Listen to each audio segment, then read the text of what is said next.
ओ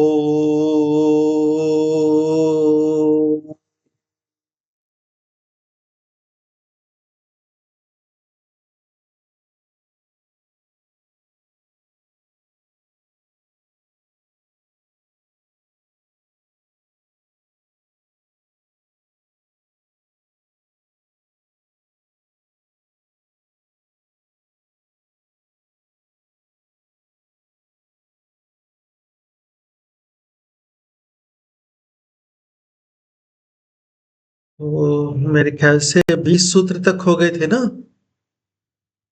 अन्य जात तक हो गया था।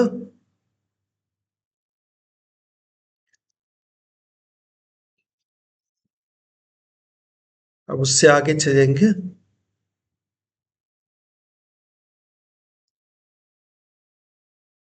वैसे वर्तमान परिष्ठ अन्य जात तीन प्रकार के आय बताए थे, पर इससे अतिरिक्त भी कुछ और है तो वो भी बता रहे हैं। विक्षेप व्याधितान्य विक्षेप व्याधितांतर अंतगर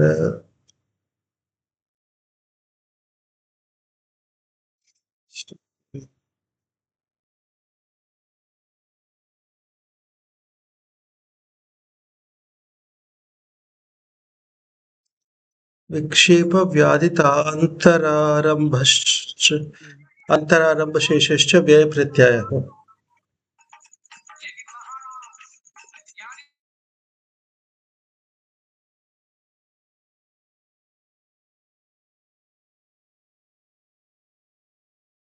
ये तीन विक्षेप व्याधित आरंभशेषश्च, ये तीन जो है व्यय प्रत्यय है, जो व्यय करने के लिए दिए गए जो वापस आ गए हैं।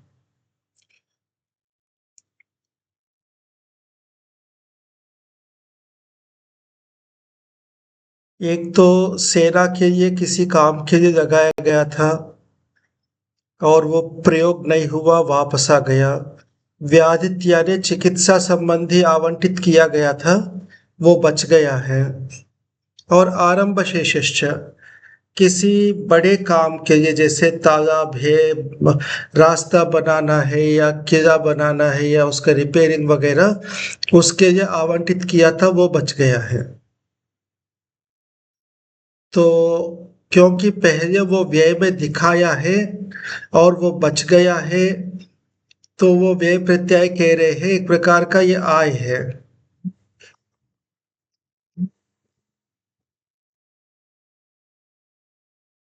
यदि ये व्यय नहीं दिखाते तब तो बात अलग होती है। व्यय दिखा दिया है पर अब बच गया है, तो वास्तव में आय नहीं है पर व्यय से बचा हुआ, इस कारण से इसको एक अलग कैटेगरी रखा, व्यय प्रत्यायः। तो इसके अतिरिक्त एक और विभाग है, विक्रये पण्ड्यानाम अर्धवृद्धिरुपजा मानोन्मान विशेषो व्याजी क्रय संघर्षे व वृद्धिरिति आयः। एक और प्रकार है आय का, जो सीधा सीधा आय नहीं है। विक्रय पंड्यानाम अर्थवृद्धि ही उपजा, यानी हमारे पास विक्रय के लिए कुछ वस्तु रखे गए हैं, यानी टैक्स में कुछ चीजें कलेक्ट हुए थे, अनाज कलेक्ट हुआ था, कुछ और अलग अलग प्रकार की वस्तु ग्रहण किए जाते हैं। जैसे मैंने पहले बताया था, पैसे नहीं लिए जाते, वस्तु लिए जाते हैं। अब जब लिए जाते हैं तो उसका मूल्य भी लिखा जाता है। अब देखा है कि अपने लिया, मूल्य लिखा, अब उसका कीमत बढ़ गया, कीमत बढ़ गया तो वो एक प्रकार का आय है।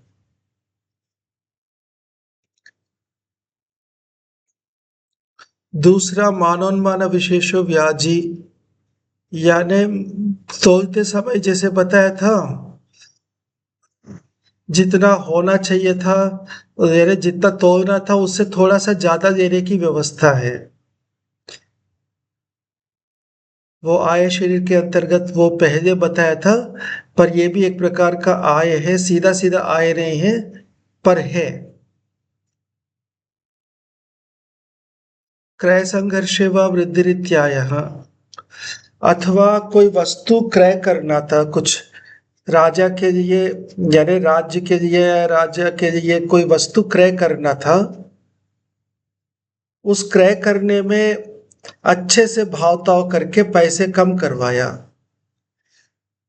तो ले गए थे, इतना आवंटित किया गया था और उसने अच्छे से यानी भाव ताव करके कम करवाया तो वो बच गया, वो भी एक प्रकार का आय है। ये जो बाद में दो सूत्रों में आय बताया है वो सीधा सीधा आय नहीं है, पर है तो कुल मिला के इनकम, तो इसको आय के अंतर्गत ही डाला गया है। अब आगे व्यय है, क्योंकि व्यय है इसके बाद ने भी रहेगा।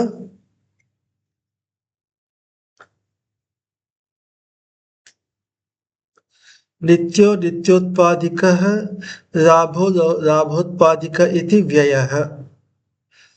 व्यय चार प्रकार का बताया है, तो नित्य और एक नित्योत्पादिक, आगे लाभ और लाभोत्पादिक, इनकी अब व्याख्या करेंगे।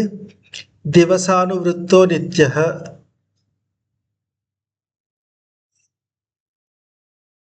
जो हर दिन होते नियमित जो व्यय होता है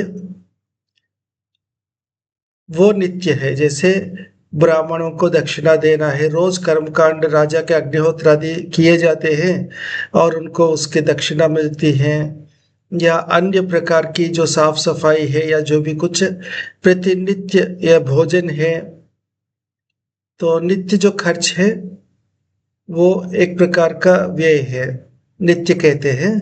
दूसरा पक्ष मास संवत्सर लाभो, एक मिनट,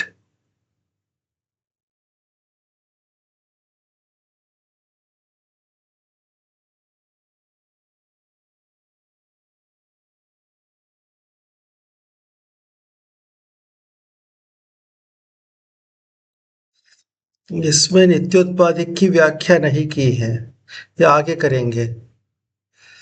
क्रम बदल रहे हैं व्याख्या का, पहले नित्य की व्याख्या की है, अब लाभ की सीधा व्याख्या कर रहे हैं।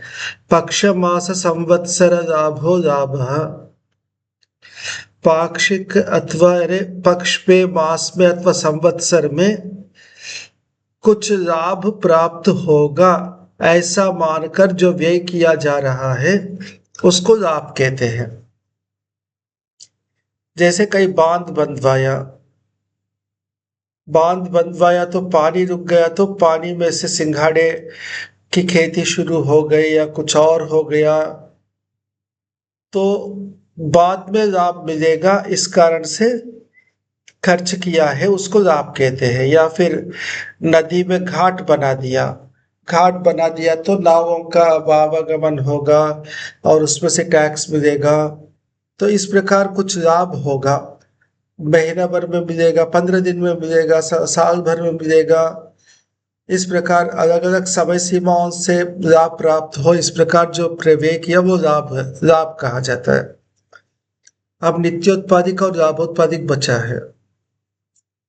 तयोर उत्पन्नो नित्योत्पादिको लाभोत्पादिक इति।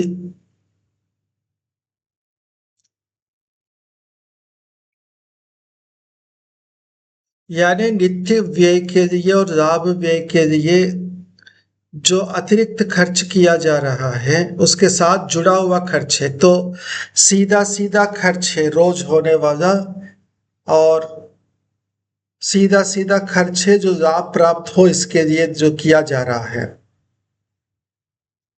उनके साथ जुड़ा हुआ सीधा सीधा उसमें वो गिना नहीं जाएगा। जैसे वेतन दिया जा रहा है रोज के, यानी नियमित खर्च है, वो दिन की बात नहीं है, यानी महीने में दिया जा रहा है, दिन में दिया जा रहा है, पर नियमित खर्च है। पर वेतन के साथ साथ कोई रोगी पड़ गया अचानक है, रोगी पड़ गया बेचारा, अच्छी सेवा कर रहा था, तो उसके लिए बैठे बैठे खिलाया जा रहा है, उसकी जगह दूसरे को लगाया है, उसकी चिकित्सा का उल्टा और खर्च किया जा रहा है, कई बार उसके लिए और सेवा में आदमी लगा दिया, या जो भी इस प्रकार की जो अतिरिक्त खर्च आ जाते हैं जो नित्य नहीं है, उसके साथ जुड़ा हुआ है। रोगी रोज नहीं पड़ता कोई, पर रोज उसका वेतन मिल रहा था, उसके साथ जुड़ा हुआ इस प्रकार का जो है वो नित्य उत्पादिक है। इसी प्रकार लाभ उत्पादिक, कुछ लाभ मिलेगा इस कारण से कुछ पैसे लगाया जा रहा है, और साथ साथ में कुछ और वहां कुछ लगा कि कुछ इतना और ठीक करना चाहिए कोई, उसे सीधा सीधा लाभ तो नहीं मिलेगा, पर वो एक व्यवस्था बनी रहेगी, ऐसा सोचकर जो किया जा रहा है तो वो लाभ उत्पादिक है। उनके साथ जुड़े हुए हैं तो उसके साथ नाम लगाया गया है। तो ये चार प्रकार का व्यय हो गया। अब अंत में है नीवी। व्यय संजाताद आय व्यय विशुद्धा नीवी। आय है एक तरफ व्यय है, जो बचा हुआ वो नीवी है, एक प्रकार से हम लाभ कह सकते हैं, अथवा इनकम जो है ना, व्यय के एक्सपेंडिचर से अतिरिक्त जो इनकम है, जो ट्रस्टों में एक्सेस ऑफ इनकम ऐसा जो कहा जाता है, वो नीवी है। प्राप्ताच अनुवृत्ताच इति, नीवी दो प्रकार की, एक तो प्राप्त है अथवा जो आएगा।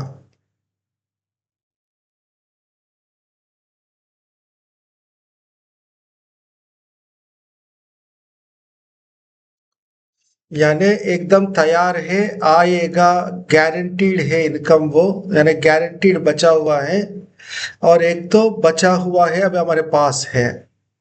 दो चीजें हैं, ये दो प्रकार की नीवी है। तो जो समाहर्ता है, ये सारे चीज उनके कंट्रोल में है, उनको ये सब चीज पता होना चाहिए। इससे कहा जा रहा है एवं कार्या एवं कुर्यात् समुदयं वृद्धिं चायस्य दर्शयेत् ह्रासं व्ययस्य च प्राज्यः साधयेच्च विपर्ययम्। समाहर्ता जो है इस प्रकार उन्नति करे खजाने की, आय की वृद्धि दिखाते रहे और व्यय की ह्रास दिखाते रहे, व्यय कम करता रहे, आय बढ़ाते रहे, ऐसा विद्वान समाहर्ता होना चाहिए। और कभी आवश्यकता हो तो उल्टा भी करना आना चाहिए, आय को कम करे, व्यय को भी बढ़ावे। ये उस दृष्टि से है जब कभी आपातकाल है तो उस समय व्यय करना पड़ेगा, अथवा अभी कोई अवसर है, जैसे खान मिल गया, एक बहुत बड़ा खान मिल गया, तो अब उसकी साफ सफाई और उसमें जाने की, अंदर खोदने की, शुरू में बहुत खोदना पड़ेगा, उसके बाद रास्ते बनाने पड़ेंगे, बहुत व्यय करना पड़ेगा। एक दो साल बाद हो सकता है आय शुरू हो, तो उस समय आय कम होगा, व्यय बढ़ जाएगा, ये भी आना चाहिए ताकि भविष्य उज्जवल रहे। तो इस प्रकार समाहर्ता का कार्य है कोष बढ़ाने का।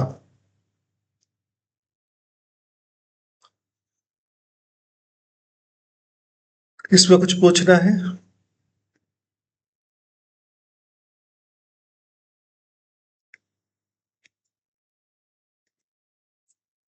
ठीक है, आगे बढ़ेंगे। अक्षपटले गाणनिक्याधिकारः।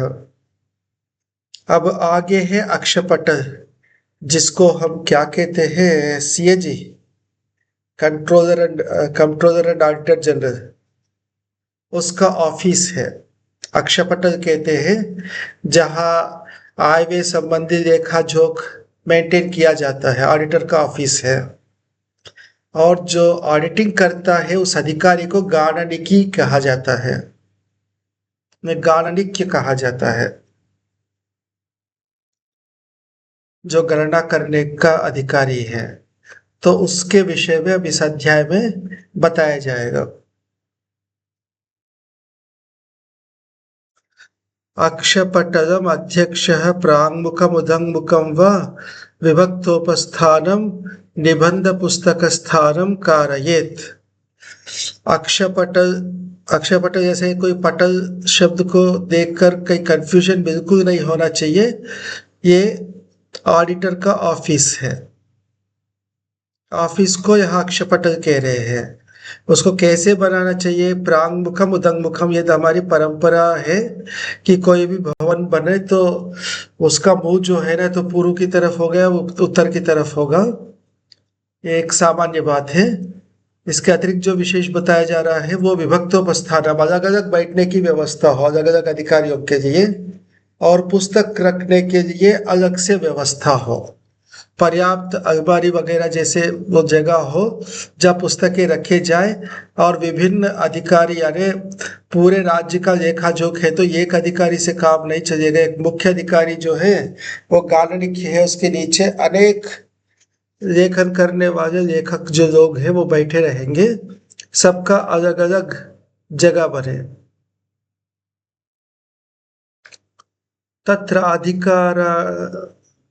तत्राधिकरणानां संस्था प्रचार संजाताग्रम कर्मान्तानां द्रव्यप्रयोगे वृद्धिक्षय व्यय प्रयाम व्याजी योगस्थान वेतन विष्टि प्रमाणम रत्नसार फल, काफी लंबा है, थोड़ा थोड़ा देखेंगे। तत्र अधिकाराणां संस्था प्रचार संजाताग्रम, संस्था प्रचार संजाताग्रम यानी एक तो संस्था कहाँ से आया है,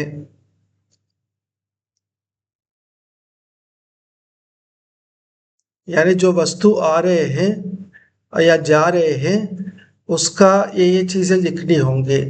संस्था प्रचार और संजात यानी इसकी जहाँ से उत्पन्न हुआ है और फिर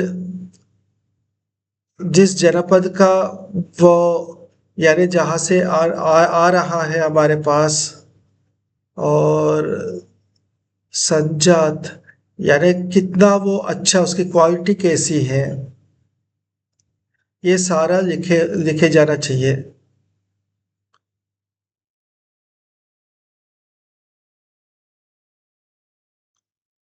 और यदि खान से आया है, कर्मांतारम द्रव्य प्रयोगे, खान से आया है तो उसका भी ये सारी बातें लिखनी है ने, कितना क्या कैसे खान खनिज निकल आया है। या कर्मांत वैसे तो रिफाइनरी को कहते हैं, तो कितना धातु निकल आया है और क्या कितना प्रयोग हुआ है। अस्मिन् वृद्धि क्षय व्यय प्रयाम, वृद्धि तो पता है जो बढ़ गया है, जो क्षय यानी जो नष्ट हो गया है, व्यय यानी कुछ चीज है जो बढ़ जाते हैं, जैसे अपने पशुधन है वो बढ़ते रहते हैं, उनकी वृद्धि होगी। और कुछ चीज है जो घटती है, यानी जो वस्त्र वगैरह है उनमें से कुछ सड़ जाते हैं, गल जाते हैं, तो उनमें कुछ कम हो जाते हैं। और कुछ व्यय होता है। और प्रयाम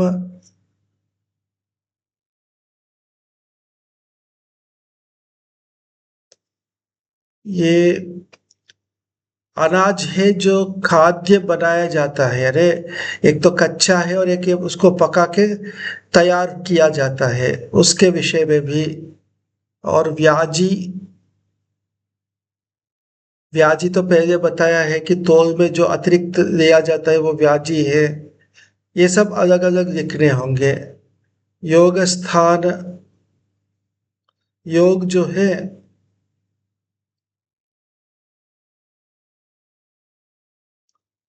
ये मिलावट को कह रहे हैं। योग का मतलब तो जोड़ना है, तो मिलावट जो किया जाए वो अच्छे और बुरे द्रव्य की मिलावट, यानी जो अच्छे वस्तु में खराब वस्तु का मिलावट।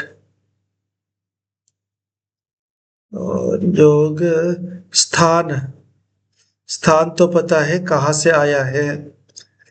वेतन, जो वेतन है तो वेतन के रूप में लिखना चाहिए। विष्टि यानी, विष्टि तो ये भी वैसे कर्मकर है पर नियमित नहीं होगा, जब जरूरत है लगाया। तो इनकी मात्रा आदि ये सब होनी चाहिए। इसके साथ रत्न सार फल्गु कुप्यानाम अर्ध प्रतिवर्णक प्रतिमान मानोन्मानावमान भांडम, यानी रत्न सार और फल्गु और कुप्य। रत्न तो पता है जो श्रेष्ठ हीरे वगैरह है। सार जैसे सोना चांदी है, अथवा साल सागवान वगैरह जो लकड़ी है। फल्गु जैसे अनाज है, कपास है, जो जगह ज्यादा देते बहुत ज्यादा मूल्यवान नहीं है। और कुप्पी यानी धातुएं हैं। इनका अर्घ यानी मूल्य, प्रतिवर्ण कितनी शुद्धता है। प्रतिमान यानी कितना उसका भार है। नहीं, प्रतिमान यानी कितना वॉल्यूम है। प्रतिमान, मानोन्मान, एक तो मान भार है, उन्मान कितना ऊंचाई है। यानी वॉल्यूम भी है, हाइट भी है और वेट भी है, तीनों चीजें। अवमान क्या है?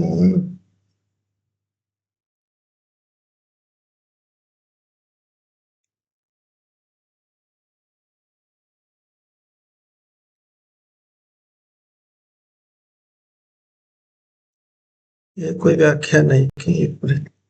अवमान तो कुछ नहीं।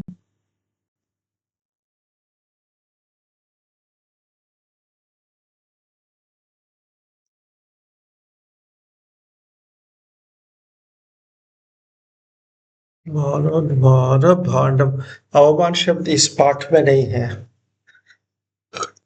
तो वॉल्यूम, वेट और हाइट ये तीन चीज है। भांडम देश ग्राम जाति कुल संघाता नाम, यानी किस देश, किस गांव, किस जाति के, जाति से यहाँ वर्ण जो है ये जाति शब्द वहाँ गौण रूप से प्रयोग किया जाता है। और वर्ण के अंदर भी जैसे शूद्र वर्ण में अनेक भेद है। लोहार है, कुम्हार है, उनके कार्य के अनुसार उनको नाम दिया गया है। तो उस प्रकार से या परिवार आदि की दृष्टि से भी ये जाति शब्द का प्रयोग होता है। जाति और कुल, कुल भी परिवार है, कुटुंब। जो बड़े बड़े खानदान होते हैं जहाँ कोई किसी के लिए प्रसिद्ध होता है, तो वो उन सबका है जहाँ से जो आया है, जिसके साथ जो जुड़ा हुआ है, वो नोट होगा। धर्म व्यवहार चरित्र संस्थानम,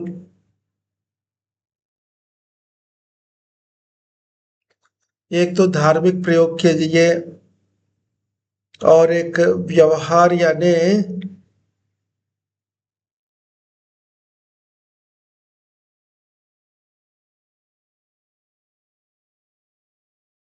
यानी किस प्रयोग के लिए वो लिया गया है। धर्म धार्मिक कार्यों के लिए लिया गया है, अपने यज्ञ आदि कार्य है, अथवा व्यवहार जो है कुछ लेन देन किया जाता है, यानी जैसे दूसरे राजा के पास या कोई दूसरे विशिष्ट विद्वान आदि के लिए, या वैसे तो वो धार्मिक में आएगा।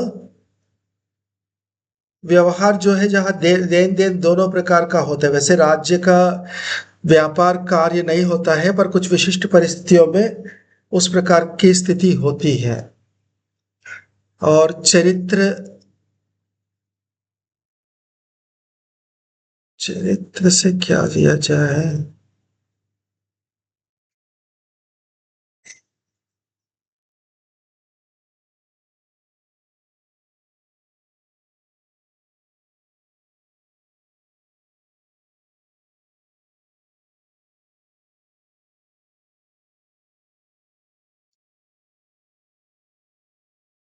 चरित्र का संबंध में व्यय को लेकर या आय व्यय से चरित्र का संबंध या तो ये होगा कि चरित्र निर्माण गुरुकुल आदि को लेकर या तो संबंध हो, और संस्थानम यानी किस जगह पर खर्च, ये सब लिखनी चाहिए। राजोपजीविनाम यानी राजा पर आश्रित जो राज परिवार है, महारानी, राजपुत्र, राजा के भाई बहन वगैरह जो परिवार है जो राजा पर आश्रित है, उन पर जो व्यय है वो भी लिखा जाए। प्रग्रह प्रदेश भोग परिहार भक्त वेतन लाभम।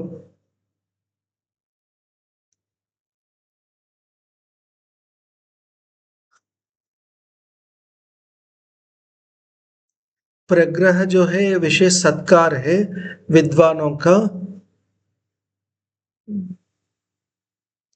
प्रदेश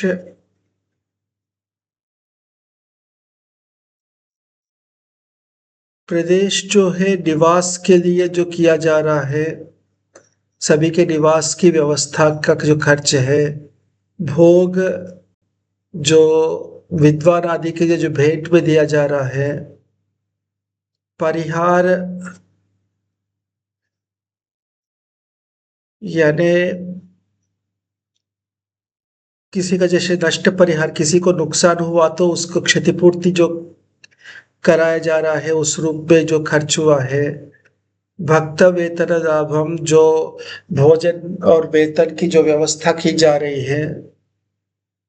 राज्यश्च पत्नी पुत्र नाम रत्न भूमि लाभम राजा महारानी और पुत्रों के लिए जो रत्न भूमि आदि जो भेंट में दिए जा रहे हैं, प्रयोग किए जा रहे हैं।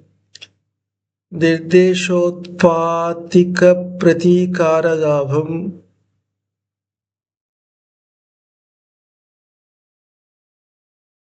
निर्देशोत्पातिक प्रतीकार।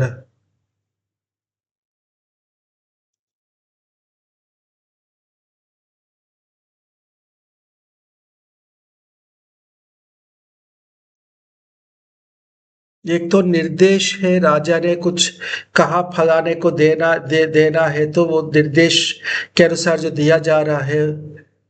और उत्पातिक जो आपातकाल है या कुछ ऐसे एक्सीडेंटल जो व्यय है। और प्रतिकार है, कुछ अचानक गड़बड़ हो गया या कुछ किसी ने कुछ किया है तो उसका प्रतिकार करने के लिए जो व्यय हुआ है। या कोई विशेष आपातकाल आया है तो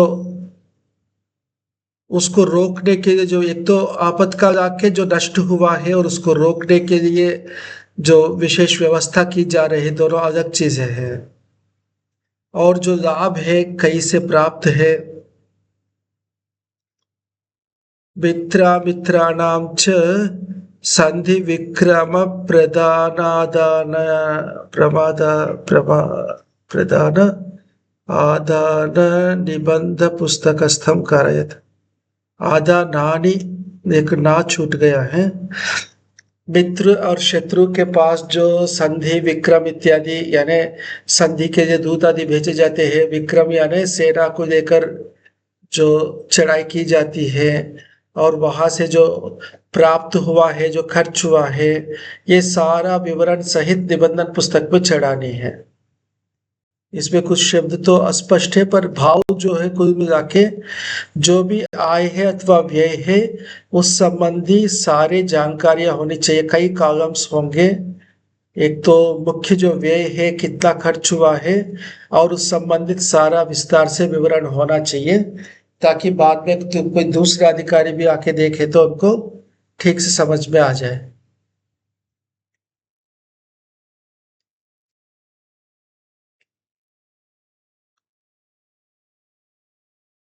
तत्र सर्वाधिकरणानां करणीयं सिद्धं शेषम् आयव्ययो निवि उपस्थानं प्रचार चरित्र संस्थानं च निबंधेन प्रयच्छेत्।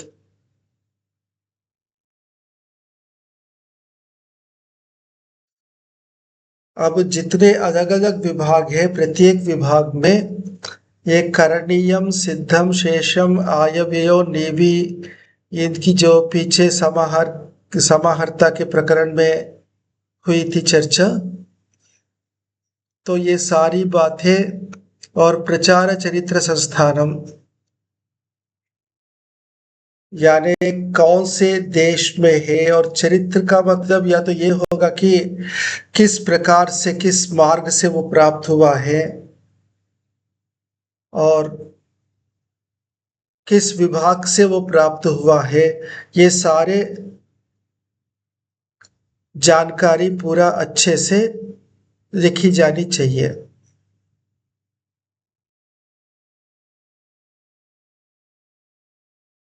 यानी ये सारा लिखने की जो व्यवस्था है ना, अधिकारियों को दे दे।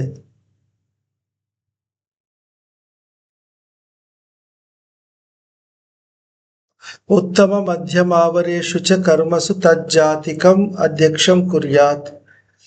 लेखा जोख का अनेक विभाग होंगे, उसमें से कई बहुत महत्वपूर्ण होते हैं, कुछ रेगुलर होते हैं, इसमें एक ही प्रकार का डर्रा चलता है, तो अलग अलग लेवल की चीजें होती है लिखने का। तो उसी प्रकार के व्यक्ति वहां नियुक्त किया जाए जो विशेष होते हैं, जिसमें उलझने बहुत होती रहती है, तो उसमें बुद्धिमान हो, और जो रेगुलर है, जो वेतन देना है इत्यादि, जो रेगुलर का काम है, उसमें सामान्य व्यक्ति भी हो सकता है।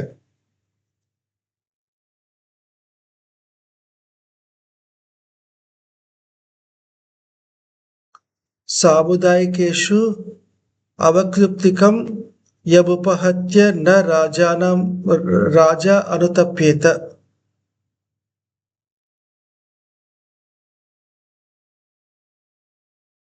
जहाँ सामूहिक रूप से काम किया जाता है,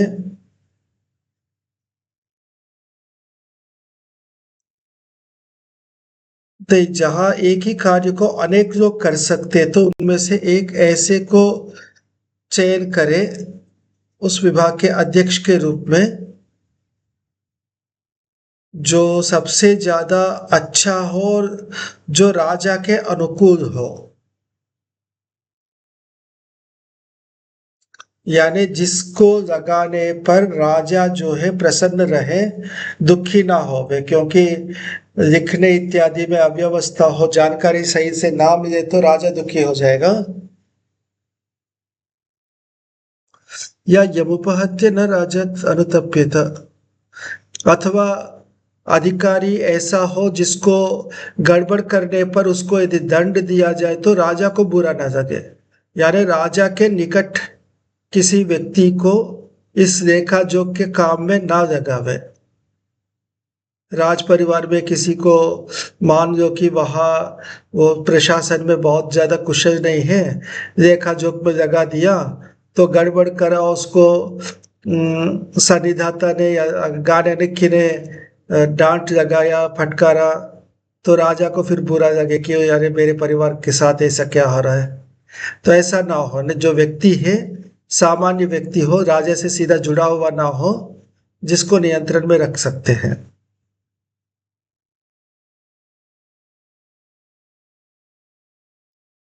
सहग्राहिणः प्रतिभुवः कर्मोपजीविनः पुत्रा भ्रातरो भार्या दुहितरो भृत्याश्च अस्य कर्मच्छेदं वहेयुः।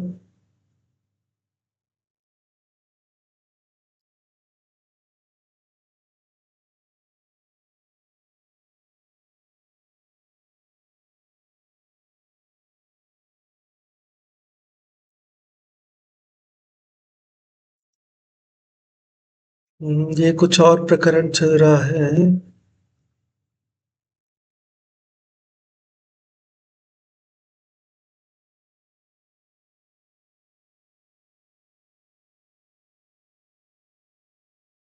आज यही तक रखेंगे, कल करेंगे बाकी। इसको थोड़ा सा और देखना होगा मुझे।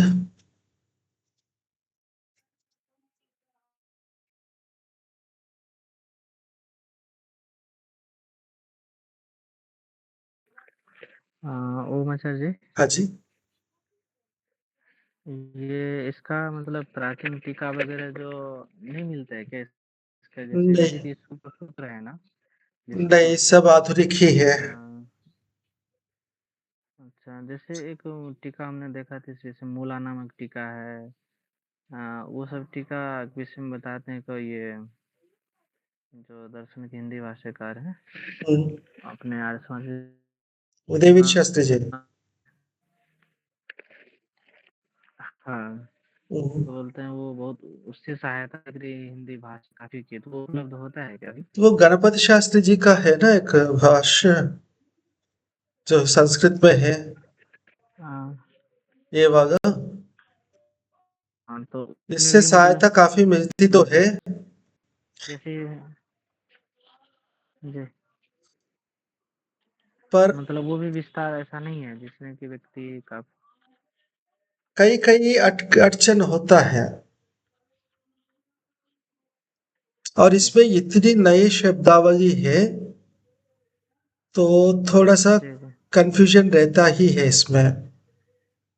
प्रयोग का विषय नहीं है, और दूसरा आज इसका बहुत ज्यादा इस रूप में प्रयोग ना होने से उस प्रकार महत्व नहीं है ना। मूल भाव समझना है कि कैसी व्यवस्था थी। वर्तमान में भी जो व्यवस्थाएं है एक जोग का, इन्हीं को फॉलो करते हैं ना, उसका आधार यही है। जी। एक नए क्या बोलते हैं वो नए चंद्रिका जो प्राचीन टीका ऐसा उल्लेख करते हैं, हम्म। जिस विषय में बताते हैं कि हमें ये उदय शास्त्री ने उसका संपादन किया हुआ था किसने? लाहौर में उस समय। हाँ। उदय शास्त्री जी ने नए चंद्रिका जो उपलब्ध हुई थी उनका हाँ। संपादन इन्होंने ही किया था लाहौर में किए थे, हम्म। तो वो सब अभी उपलब्ध नहीं होता है। हम्म। वो सब अभी उपलब्ध नहीं होता है, नए चंद्रिका नाम जो टीका प्राचीन थी पता नहीं। जो इनको मिला था, जब इनको मिला भी है वो जिक्र भी किया है कि भाई लाहौर में ये नहीं, प्रकाशित क्या हुआ न्याय था। चंद्रिका इसकी व्याख्या के रूप में है? हाँ, नया चंद्रिका, न्याय नहीं, नया चंद्रिका नया चंद्रिका। प्राचीन ये टीका। हाँ हाँ पता नहीं, ये तो वैसे तो ये ग्रंथ ही लुप्त था जो कि कुछ समय पहले, यानी आपसे 100 साल पहले कभी कुछ ऐसा किसी को प्राप्त हुआ था। और जहां तक मुझे जी जानकारी है कि केवल मूल प्राप्त हुआ था, जो भी कुछ काम हुआ है उसके बाद हुआ है। प्राचीन कोई इसके टीका या व्याख्या जो है मेरी जानकारी में नहीं है। मैं और पता करूंगा बाकी। जी अच्छा। तो इसमें ऐसे ऐसे शब्दावली है, ऐसा लग रहा है कि बोलचाल के लेकिन वो पारिभाषिक होते हैं बहुत ज्यादा, या अब वो बोलचाल है के उस ही समय जो इसलिए। प्रसिद्ध रहा होगा इस क्षेत्र में। हाँ, इसीलिए तो कंफ्यूजन है। यानी भाव समझ में आता है, पर सही सही शब्दों का यही निश्चित अर्थ है क्या, इस पे फिर प्रश्न चिन्ह रहता है। जी ठीक है। जी ठीक। जी। ओंकार का उच्चारण करेंगे। हो।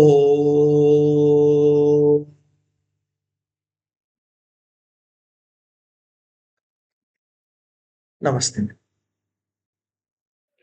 नमस्ते चाचा।